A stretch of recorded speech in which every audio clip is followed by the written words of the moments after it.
নমস্কার বন্ধুরা, বেশ কয়েকদিন আগে ইন্টারন্যাশনাল মিউচুয়াল ফান্ড নিয়ে একটা ভিডিও বানিয়েছিলাম। যে ভিডিওতে আপনাদেরকে আমি বলেছিলাম 12টা ফান্ডের কথা, যে 12টা ফান্ডেতে এখনও এসআইপি করা যাচ্ছে।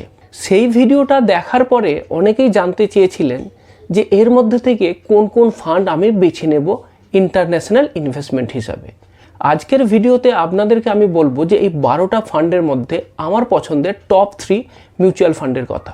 ভিডিওর শুরুতেই একটা কথা বলে নিই, এটা কিন্তু কোনো নির্দিষ্ট মিউচুয়াল ফান্ডের সুপারিশ নয়। আপনি বিনিয়োগকারী হিসাবে যদি আপনার কাছে 12টা ফান্ডের তালিকা এসে যায়, তখন আপনি তার থেকে আপনার পছন্দের 3টে ফান্ড কিভাবে বাছবেন, সেই বাছার পিছনের লজিকটা কি আছে, আপনাদের সাথে সেটাই আলোচনা করব। প্রথমেই আপনাদেরকে সেই 12টা ফান্ডের লিস্ট দেখাচ্ছি, যে 12টা ফান্ডেতে এখনও এসআইপি অ্যালাউ আছে, মানে আপনি চাইলে এখনও এসআইপি করতে পারবেন। নামগুলোকে আমি আর আলাদা করে রিড করছি না, আপনি চাইলে এই স্ক্রিনটাকে পজ করে এই 12টা ফান্ডের নাম দেখে নিতে পারেন। এইবার সরাসরি এসে যায় যে আমার পছন্দের 3টে ফান্ডের কথা। প্রথম যে ফান্ড, সেটার নাম হচ্ছে Franklin India US opportunity fund of fund. এইবার প্রশ্ন হলো, কেন আমি এই ফান্ডটা বেছে নিয়েছি, সেটা সবথেকে গুরুত্বপূর্ণ। দেখুন, আপনি যদি ইন্টারন্যাশনাল ইনভেস্টমেন্ট করতে চান, তাহলে আপনাকে কিন্তু ইন্টারন্যাশনালি সবথেকে বড় যে মার্কেট, সেই মার্কেটটার কথাই প্রথমে ভাবতে হবে। গ্লোবাল টোটাল ক্যাপিটাল মার্কেটের প্রায় 60% থেকে 70% ইউএস মার্কেট। সুতরাং ইউএস মার্কেটকে বাদ দিয়ে তো কোনো ইন্টারন্যাশনাল ইনভেস্টমেন্ট সম্ভব নয়। সুতরাং আমি বেছে নিলাম প্রথমে একটা ইউএস ফান্ড। এবার ইউএস ফান্ডের ভেতরেতেও আমি নিচ্ছি সবথেকে ডাইভার্সিফাইড যে ফান্ডটা আছে সেইটা, কারণ ইউএস অপরচুনিটি ফান্ডের ভেতরে কিন্তু আপনার সমস্ত সেক্টরগুলো এখানে থাকছে। যেমন ধরুন technology sector, health care sector, consumer sector, financial sector, industrial sector, সমস্ত সেক্টরটা কিন্তু কাভার করছে এই ফান্ডটা। আর একটা খুব ইম্পর্টেন্ট, যে এখানে কিন্তু কোনো পার্টিকুলার একটা থিমের উপর ডিপেন্ডেন্ট না, মানে এই ফান্ডটা কিন্তু কোনো পার্টিকুলার থিম বা কোনো একটা পার্টিকুলার সেক্টরকে বলছে না, সমস্ত সেক্টরটাকেই কিন্তু কাভার করছে। তার মানে প্রপার ডাইভার্সিফিকেশান হয়ে যাচ্ছে। এবার যেহেতু আপনি প্রথম ইনভেস্ট করছেন এবং এর আগে আপনি ইন্টারন্যাশনাল ফান্ডে ইনভেস্ট করেননি, সুতরাং আমি বলবো যে আপনি ডাইভার্সিফাইড যে ফান্ড সেটাই ইনভেস্ট করুন। এইবার আপনাকে আমি দেখাচ্ছি যে ফান্ডটার কথা বললাম, এই ফান্ডের পোর্টফোলিওর একটা অংশ আপনাকে আমি দেখাচ্ছি। দেখুন, আপনি দেখতে পাবেন যে এই পোর্টফোলিওর ভেতরে কিন্তু সবথেকে বেশি অ্যালোকেশন আছে ইনফরমেশন টেকনোলজি, মানে প্রায় 49% আইটি সেক্টর আছে। তারপরে আসছে আপনার কমিউনিকেশান সার্ভিস, সেখানে আপনার 13%-এর মতো এক্সপোজার আছে। ইন্ডাস্ট্রিয়াল আছে, কনজিউমার ডিসক্রিশনারি আছে, হেলথ কেয়ার আছে, কনজিউমার স্টেপল আছে, ফিনান্সিয়াল, মেটেরিয়াল। দেখুন, সমস্ত সেক্টরটাই কিন্তু কাভার করে রেখেছে। এবং আপনি যদি টপ যে সমস্ত কোম্পানিগুলোতে এই ফান্ডে ইনভেস্ট আছে সেই নামগুলো দেখেন, তাহলে দেখবেন যে সেই নামগুলোর ম্যাক্সিমামটাই আপনি জানেন। যেমন ধরুন এনভিডিয়া খুব চর্চা হচ্ছে, অ্যালফাবেট মানে গুগলের পেরেন্ট কোম্পানি, অ্যাপেল কোম্পানির নাম তো সবাই জানে, অ্যামাজন আমাদের ডে টু ডে কেনাকাটাতে অ্যামাজনের নাম সবাই জানে, ব্রডকম, মেটা মানে ফেসবুক, দেখতে পাচ্ছেন যে এলি লিলি, সমস্ত নাম করা কোম্পানির শেয়ারেতে এখানে কিন্তু ইনভেস্ট হচ্ছে। এইবার যদি আপনি মার্কেট ক্যাপিটালাইজেশন ওয়াইজ অ্যালোকেশনও দেখেন, দেখতে পাবেন 65% কোম্পানির মার্কেট ক্যাপিটালাইজেশনই $150 বিলিয়ন বেশি। মানে বুঝতেই পাচ্ছেন, সমস্ত বড় বড় কোম্পানি, ম্যাক্সিমাম যেগুলো বড় বড় কোম্পানি, সেইখানেতে কিন্তু এখানেতে ইনভেস্ট হচ্ছে।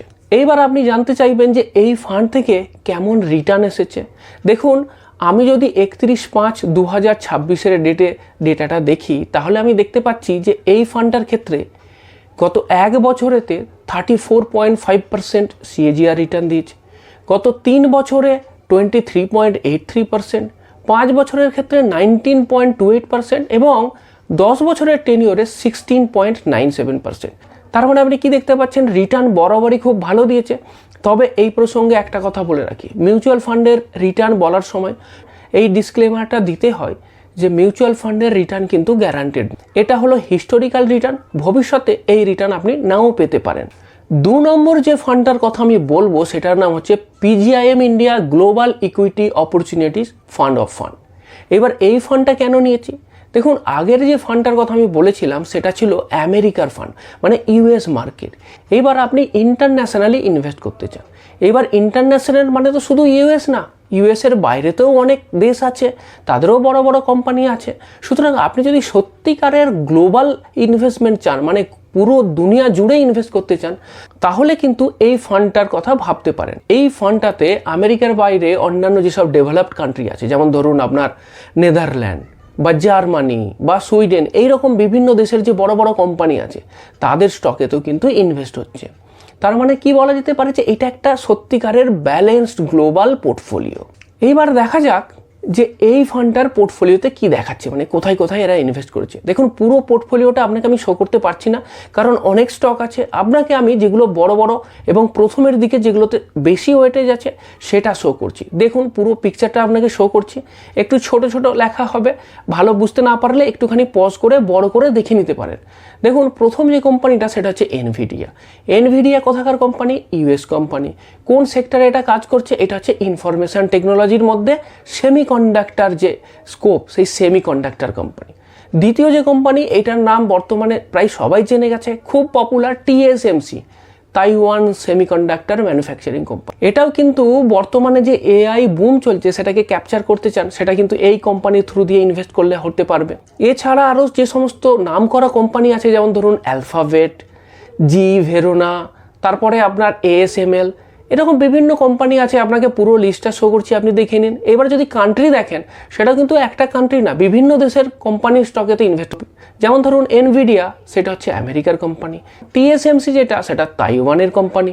যেমন ধরুন গ্যালডেরমা গ্রুপ, এটা আবার সুইজারল্যান্ডের কোম্পানি। এইভাবে বিভিন্ন দেশের টপ যে সমস্ত কোম্পানি আছে তাদের স্টকেতে এখানে ইনভেস্ট। এবার প্রশ্ন হলো যে এই ফান্ড হিস্টোরিক্যালি কেমন রিটার্ন দিয়েছে।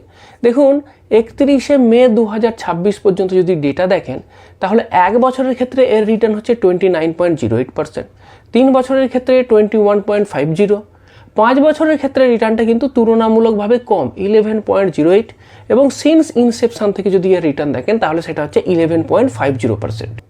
এরপর 3 নম্বর যে ফান্ডটার কথা বলবো সেটার নাম হচ্ছে এডেলওয়াইজ US technology equity fund of fund. এই ফান্ডটা কেন বেছেছি? দেখুন, এই ফান্ডটা কিন্তু আমি গ্রোথ ইঞ্জিন হিসাবে বেছেছি। পুরো আমেরিকাতে যে টেকনোলজিক্যাল বুম চলছে, যে এআই থিম চলছে, AI, cloud, semiconductor, global technology, এই যে বুমটা চলছে সেটাকে যদি ক্যাপচার করতে হয় তাহলে কিন্তু এই ফান্ডটাতে ইনভেস্ট করা যেতে পারে।